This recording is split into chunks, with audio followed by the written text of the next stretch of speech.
আজকে একটা মজার রেসিপি নিয়ে আপনাদের মাঝে হাজির হয়েছি। আমি জানি অনেকেই পাঙ্গাস মাছ পছন্দ করেন না, তবে যারা পছন্দ করেন না তারা কিন্তু ইগনোর করতে পারেন। আজকে রেসিপিতে আছে পাঙ্গাস মাছ দিয়ে পুঁই শাকের মাথা দিয়ে, পাঙ্গাস মাছের মাথা দিয়ে পুঁই শাক রান্না। আর এই রান্নাটা কিন্তু সচরাচর অনেকেই করে থাকেন। আমার কাছে কিন্তু খুবই ভালো লাগে। আমার বিশ্বাস যারা যারা এই রান্নাটা করে খান তাদের কাছেও অনেক ভালো লাগে। তো এই যে দেখেন রান্নাটা দেখতে যেমন লোভনীয় হয়েছিল, খেতেও কিন্তু অসাধারণ হয়েছিল। এটা যে খেয়েছে সেই কিন্তু অনেক প্রশংসা করেছে। অনেকেই পাঙ্গাস মাছ পছন্দ করেন না, তারা কিন্তু ইগনোর করবেন। চলুন তাহলে ফুল রেসিপিটি দেখে আসি। আমি একটা কড়াইতে কিছুটা পরিমাণ মতো তেল দিয়ে দিলাম, আর তেলে দিয়ে দিব পেঁয়াজ কাঁচামরিচ দিয়ে ভালো করে পেঁয়াজ কাঁচামরিচগুলো ভেজে নেব। যেটা বলছিলাম যে যারা যারা না খান তারা কিন্তু ইগনোর করবেন। আর অবশ্যই কিন্তু পাঙ্গাস মাছের মাথাগুলো ভালো করে লবণ লেবুর রস দিয়ে ভালো করে ধুয়ে নেবেন। আর ধুয়ে ঝরা দিয়ে রেখে দিয়েছি। আর এখানে কিন্তু আমি এখন আদা রসুন বাটাটা দিয়ে দিচ্ছি। আমি কিন্তু সচরাচর মাছে শুধু রসুন বাটা খাই, যেহেতু পাঙ্গাস মাছ সেক্ষেত্রে আমি একটু আদা বাটাও দিচ্ছি। এখানে আদা রসুন বাটাটা দিয়েও ভালো করে ভেজে নেব। আদা রসুন বাটাটা দিয়ে পেঁয়াজ মরিচের সাথে ভালো করে একটু ভেজে নেব। ভেজে নেওয়া হয়ে গেলে ভাজা ভাজা একটা ঘ্রাণ চলে আসলে দিয়ে দিচ্ছি হলুদের গুঁড়া, মরিচের গুঁড়া, ধনিয়ার গুঁড়া, লবণ দিয়ে কিন্তু একটু একটু করে পানি দিয়ে দিয়ে ভালো করে কষিয়ে নিব। আর এই কষানোটা কিন্তু অনেক জরুরি। আর এই যে একটা শখের কড়াই কিনেছিলাম আমি, এটারও কিন্তু একটা ভিডিও আপনাদের মাঝে অনেক দিন আগে দিয়েছিলাম। এই কড়াইটাতে বারবার একটু পানি দিতে হয়, বারবারই কিন্তু নাড়াচাড়া করতে হয়, নয়তো কিন্তু নিচ দিয়ে লেগে যায়। এই কড়াইটা কিভাবে রান্না করে সবাই একটু জানাবেন তো। আর এখন কিন্তু মশলাগুলো ভালো করে কষানো হয়ে যাওয়ার পরে কিন্তু আমি দিয়ে দিলাম ডাঁটাগুলো, পুঁই শাকের ডাঁটাগুলো। আর পুঁই শাকের ডাঁটাগুলো আগেই দিবেন, তাহলে ডাঁটাগুলো সেদ্ধ হয়ে যাবে আর শাকটা কিন্তু খুব সুন্দর কালার থাকবে। আর যদি ডাঁটা শাক একসাথে দিয়ে দেওয়া হয় তাহলে কিন্তু ডাঁটা সেদ্ধ হয় না। ডাঁটা সেদ্ধ হতে হতে কিন্তু পুঁই শাকের কালারটাও কিন্তু নষ্ট হয়ে যায়। ডাঁটাগুলো আমি একটু একটু ঢেকে ঢেকে দিয়ে ভালো করে কষিয়ে কষিয়ে নিচ্ছি। মশলাও কষানো হচ্ছে, ডাঁটাও সেদ্ধ হবে। তো এই তো ডাঁটাগুলো আমি ভালো করে কষিয়ে নিচ্ছি, বারবার একটু ঢাকনা দিয়ে ঢেকে ঢেকে ডাঁটাগুলো কষিয়ে নিচ্ছি ডাঁটাগুলো সিদ্ধ হওয়ার জন্য। যেই পর্যায়ে ডাঁটাগুলো সিদ্ধ হয়ে যাবে সেই সময় কিন্তু আমি মাছের মাথাগুলো দিয়ে দিব। আর মাছের মাথাগুলো বলেছিলাম ভালো করে ধুয়ে পরিষ্কার করে নিয়েছি, ঝরা দিয়ে রেখেছিলাম। অবশ্যই লবণ দিয়ে আর লেবুর রস দিয়ে পাঙ্গাস মাছ যে কোনো মাছই যদি একটু ভিজিয়ে রাখবেন, দেখবেন মাছের একটা বাজে স্মেল চলে যায়। তো যাই হোক, আমি সুন্দর করে মাথাগুলো ধুয়ে রেখে দিয়েছিলাম। এটা বড় একটা পাঙ্গাস মাছের পুরো একটা মাথাটাই নিয়েছিলাম আমি।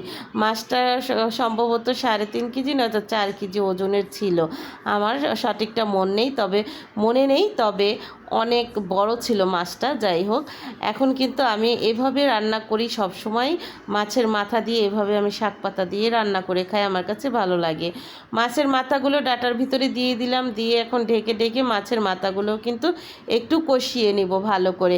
কারণ যেহেতু মাছের মাথা দিয়ে শাক দিয়ে রান্না করছি, মাছের মাথাগুলো ভালো করে কষিয়ে নিতে হবে। তো এই তো আমি আজকে 2-3 দিন যাবৎ ভিডিও দিচ্ছি না, কে কে আমার ভিডিও মিস করছেন সবাই কিন্তু জানাবেন। এখন আমি কিন্তু মাছের মাথাগুলো ভালো করে যখন কষানো হয়ে গিয়েছিল তখন কিন্তু পুঁই শাকগুলো দিয়ে দিয়েছি। আর এই পুঁই শাকগুলো কিন্তু খুবই ভালো ছিল, পুঁই শাকের বিচিও ছিল। আর যেটা আমার খুবই ফেভারেট, আমি পুঁই শাকের বিচি দিয়েও যে ইলিশ মাছের মাথা রান্না করেছিলাম সেটার একটা রেসিপি আপনাদের মাঝে শেয়ার করেছিলাম। আর এই পুঁই শাকটা খেতে কিন্তু আমার খুবই ভালো লাগে, বিচি আছে ডাঁটা আছে, খেতে খুবই ভালো লাগে। আর এই শাকটাই কিন্তু নিয়ে এসেছিলাম ওই দিনে, আমি নিজেই কিনে এনেছিলাম। তো যাই হোক, এই তো মাছের মাথা পুঁই শাক দিয়ে ভালো করে এখন কষিয়ে নিব। শাকগুলো উল্টে পাল্টে দিয়ে দিচ্ছি। আর এই শাক আর মাথা দিয়ে রান্নাটা অসাধারণ। আচ্ছা, একটা কথা বলি, এই পর্যন্ত যারা যারা আমার ভিডিও দেখেছেন এখন পর্যন্ত একটা লাইক দিতে ভুলে গিয়েছেন, তারা কিন্তু এক্ষুনি যে একটা লাইক দিয়ে দেন প্লিজ প্লিজ প্লিজ। আমি তো একটা লাইক পাই, তাই না?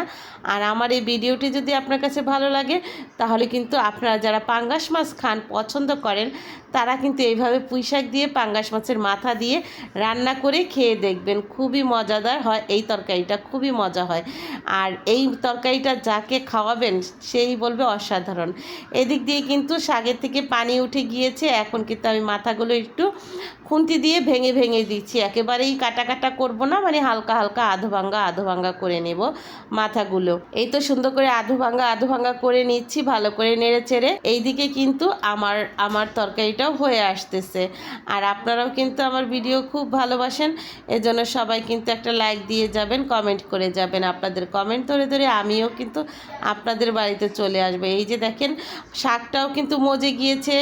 আর হালকা আমি কিন্তু শাকের একটু পানি ব্যবহার করিনি, শাকের পানি দিয়েই কিন্তু শাকটা রান্না হয়ে গিয়েছিল, কারণ ডাঁটাগুলো সেদ্ধ করা ছিল।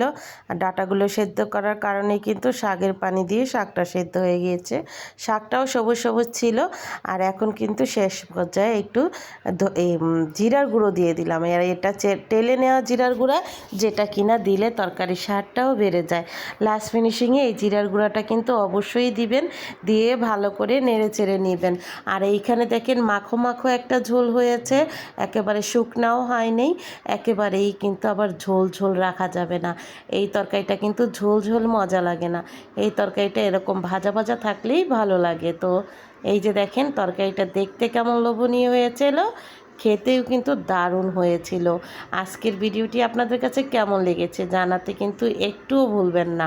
এই রেসিপিটা আমি যাকে যাকে খাওয়াইয়েছি, কারণ ওই দিন আমার বাসায় আমার বোন এসেছিল, বোনের ছেলে এসেছিল, আমার শ্বশুর আব্বা ছিল, সবাই কিন্তু এই তরকারিটা অনেক পছন্দ করেছিল।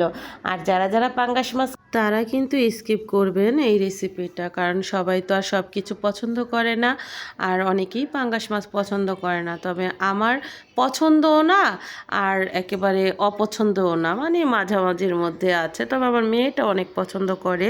আর এই পাঙ্গাস মাছের চাক্কা পিছের চাইতেও আমার কাছে এভাবে ভেঙে বা ছোট ছোট করে টুকরো করে ভুনা করলে বা মরিচ দিয়ে মরিচ খোলা করলে কিন্তু খুবই ভালো লাগে। একবার ভেঙে ভেঙে মরিচ খোলা করে না, ওইটা কিন্তু খুবই ভালো লাগে। তো এই তো আজকের আমার এই যে রেসিপিটা কেমন লেগেছে জানাতে ভুলবেন না। যারা যারা পাঙ্গাস মাছ পছন্দ করেন তাদের কিন্তু একটা প্রিয় খাবার, এবং আমি পছন্দ না করলেও আর পছন্দ করলেও এটা আমার প্রিয় খাবার, যেটা কিনা আমি সচরাচর অনেক সময় করে থাকি। এমন পাঙ্গাস মাছের মাথা কিন্তু আমি সুন্দরভাবে রেখে দিই, তারপরে কিন্তু এভাবে শাক দিয়ে ভেঙে চুরে রান্না করে খাই। আজকের রেসিপিটি কেমন লেগেছে আপনাদের কাছে জানাতে ভুলবেন না। যদি রেসিপিটি ভালো লেগে থাকে তাহলে অবশ্যই একটা লাইক শেয়ার কমেন্ট করে দিবেন। আর কি বলবো, এমন নিত্য নতুন ভিডিও পেতে আমার চ্যানেলের সাথেই থাকবেন।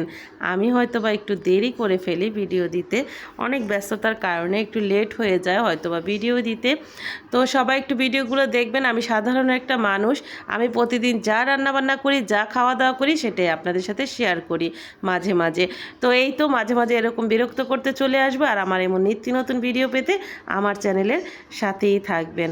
আমাকে মিস করেন যারা যারা অবশ্যই একটা কমেন্টে দিয়ে যাবেন। আজকের মতো বিদায় নিচ্ছি। আল্লাহ হাফেজ, আসসালামু আলাইকুম।